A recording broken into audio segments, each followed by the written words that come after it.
سلامونه او نیکې هیلې. دا کلام غږ چینل ته ښه راغلاست. تاسې د زړه زور ناول دویمه برخه اورئ. د دې ناول لیکوال اسرار الله حیران او زه احساس یې تاسو ته وړاندې کوم. د میکروب د مخنیوي لپاره دا ګولۍ استعمال کړه. انشاءالله زر به بیرته جوړ سي. په عمر پوخ غښتلی سړی د موټر اسټرینګ ته کېناست او موږ څخه یې هم د کېناستو غوښتنه وکړه. یوه شېبه وروسته موټر د یوې بیکرۍ مخې ته ودرېده. په عمر پوخ سړی کښته سو. څو لحظې وروسته په لاس کې د کلچو او ګلاب جامونو ډبلی نیولی و. موټر کې کېناست. ما ور غبرګه کړه: حاجي صاحب، لکه چې په کور کې مو شادي یا خوشحالي ده. سړي وخندل. موټر یې چلان کړ او بیا یې ځواب راکړ: نه ګرانه، ستاسو لپاره مې راواخیستل تر څو یو ځای چای وڅښو. ما وویل: نه حاجي صاحب، ځان مه په عذابوه. موږ پوهنتون ته تلو، خو دا چې زخمي شو نو زموږ د موټر هډه نږدې ده. موږ کور ته ځو. سړي بلال ته وکتل او ویې ویل: داسې خو رانه نه شې تلی. موږ سره چای چکو، بیا مو چې هر چېرته کور وي زه رسوم. ما د مسخرې لپاره وویل: نه کاکا، دومره هم مه نازوه. تور ته وګوره، هېڅ هم نه دي پرې سوي. بلال ځواب راکړ: بې ننګه، که زه مړ هم سم ته به بیا هم همدا خبره کوي. ما په عمر پوخ سړي وخندل. ما ور غبرګه کړه: یاره بلالو، ځواب خو چاته نه پرېږدې. شېبه وروسته موټر د یوې لویې دروازې مخ ته ودرېد. څو هارنډونو وروسته یو 9 کلن ماشوم دروازه خلاصه کړه. موټر دننه سو. ماشوم دروازه وتړله. موږ له موټره راکوز شوو. یوه جګه درېچته بنګله په ماربلو ښکلې شوې وه. د بنګلې مخ ته شین چمن ښکارېدو. په عمر پوخ سړي وویل: چمن کې کښېنئ که دننه حجره کې؟ بلال ځواب ورکړ: چمن به ښه وي، ځکه هوا په یخېدو ده نو لمر بد نه لګېږي. په عمر پوخ سړي وویل: سمه ده، تاسې چمن ته لاړ شئ، زه بېرته راځم. بلال زما په اوږه لاس واچاو او په چمن کې تر چوکیو راورسېدو. بلال ته مې یوه چوکۍ سمه کړه. زه هم بلال ته په مخامخ چوکۍ کې کېناستم. بلال د میز له سره د اوبو جک راواخیست. سپین ګیلاس له اوبو ډک سو. ما له چمن ګر چاپېره رنګارنګ ګلانو ته وکتل او ومې ویل: ښایسته ځای جوړ کړی که؟ بلال د اوبو ګیلاس له خولې لرې کړ. بنګلې ته اشاره وکړه.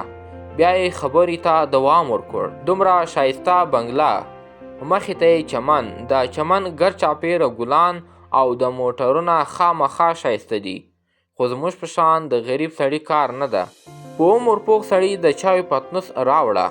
د څنګ په چوکۍ کېناست او ویې ویل: لکه چې زڼ مې وکړ. موږ دواړو ځواب ورکړ: نه پروا نه کوي، کومه خبره نه ده. سړي د تورو چایو ډکې پیالې د موږ مخې ته راوړاندې کړې او ویې ویل: وارخطایي دومره زیاته شوه چې موږ یو د بل سره پېژندګلوي هم ونه کړه. ما ترې د خبرې وار واخیست او ومې ویل: زما نوم اکرام ده، په ښار کې پوهنتون وایو. دا مې ملګری بلال نومیږي. موږ دواړه د کوچنیوالي ملګري یو. سړي وویل: ډېر ښه. هو رښتیا، تاسې نه مې د نوم پوښتنه وکړه، خو ما درته ځان معرفي نه کړ. زما نوم ډاکټر صدام ده. د ښار څخه را دې خوا مې معاینخانه ده. ډاکټر صدام د بلال مخې ته نیمه شوې پیاله ډکه کړه او ویې ویل: تاسو د څه شي پوهنتون وایي؟ بلال کوچا د چایو پیالې کې ننایسته او ځواب یې ورکړ: د نرسنګ پوهنځی. ډاکټر صدام سترګې وځلېدې. زیاته یې کړه: دا خو ډېره ښه خبره ده. که تاسې غواړئ زما سره معاینخانه کې کار کولی شئ. موږ یو بل ته وکتل. ما د بلال څخه خبره واخیسته او ومې ویل: خو موږ لا تر اوسه فارغ شوي نه یو. ډاکټر وویل: پروا نه کوي، زه غواړم معاینخانه پراخه کړم، داسې چې د دوا لپاره، د مریض د کتلو لپاره، د سیروم ستن کنور لپاره او لابراتوار لپاره بېلابېلې کوټې جوړې کړم. بلال وویل: خو معاینخانه دومره ځای لري؟ ډاکټر ځواب ورکړ: د هر څه لپاره کوټې تیارې جوړې دي، یوازې د نفرو کمی و. بس چې تاسې راسئ هر څه خپلې کوټې ته انتقال کړو، همدومره. ما وویل: دا لابراتوار کارونه به څرنګه شي؟ ډاکټر مسکا وکړه او بیا یې ځواب راکړ: تاسې یو کس به دواخانه کې واوسئ او یا به هم د مریضانو ته سیروم او ستن کوئ. پاتې شوه د لابراتوار هغه کارونه سخت نه دي، په 2 ورځو کې زده کوئ. ډاکټر د چایو ترموز د بلال تش پیالې ته ونیو. خو بلال په پیالې لاس کې شو او ماته یې وکتل او ویې ویل: اکرامه ناوخته کیږي، ځو. ډاکټر د پاتې کېدو ټینګ ست وکړ، خو موږ د تګ اراده کړې وه. ډاکټر موټر ته کېنوست. د 20 دقیقې مزل وروسته ډاکټر یو ځای ته ګوته ونیوله او ویې ویل: دا زما مینهخانه ده. مینهخانه د پوخ سړک څخه لږ اخوا یوه خوندي ودانۍ وه. 10 دقیقې بعد موټر د ښار ګڼې ګوڼې ته راورسېد. ډاکټر د موټر شیشه کې بلال ته وکتل او ویې ویل: د ښار څخه مو تر کوره پورې څومره لار ده؟ ما وویل: تقریبا 13 دقیقې، خو موږ اوس کور ته نه ځو. ډاکټر په حیراني وویل: نو چېرته روان یو؟ د بلال خبرې وا رانه کړ، ځواب یې ورکړ: لږ وروسته د سړک په سر پوستې سره یو چای دکان دی، هغه دکان ته ځو. ډاکټر وخندل: تاسې هم لکه چې د چایو ښه شوقیان یاست. د 1 ساعت مخکې مو چای وڅښلو. ما ورته وویل: نه داسې نه ده، هغه د چایو والا زموږ نږدې ملګری دی. د پوهنتون د رخصت وروسته هره ورځ اول هلته له موټره کښته کېږو. تر ماخستنه هلته یو. یو بل ملګری مو ټوډي موټر لري. ماخستن هغه هم راسي، ګاک ختم وي. ګپ ولګوو، چای وچښو او بیا د هماغه موټر کې ټول راځو. موږ لا دا خبرې کولې چې شېبه وروسته د رضا دکان راورسېد. د ډاکټر سره مو خدای پاماني وکړه. رضا په کټ کې ناست 2 کسانو ته په میز تور چای پیالې کېښودې. موږ ته یې راپام سو او په بیړه راغی. د بلال پښې ته یې وکتل او ویې ویل: خیر و؟ ما ویل: هو، څه خبره نه ده. موټر ته یې لینګته یاپشه ایښوده. خبر نه و چې موټر یې په لینګته نه راغورځېږي. بلال برګ برګ راوکتل او ویې ویل: لکه چې وهلو ته دې زړه سوی. تر ماخستنه ناست و، ټول مشتریان ختم سو. تور ټوډي موټر بریک واهو، یو 23 کلن ځوان ترې راښکته سو. ژیره یې رخیلې وه، د مخ شا ویښتان یې اوږده ښکارېدل، خو کوم طرف ته یې نه واړولي. رضا ورغږ کړه: انوره، ستړی مه شې. له ټولو سره یې ستړې مشې وکړې. 4 واړه ملګري د اور څخه ګرد چاپېره کېناستو. په منځ کې مو بل اور شغلې وهلې.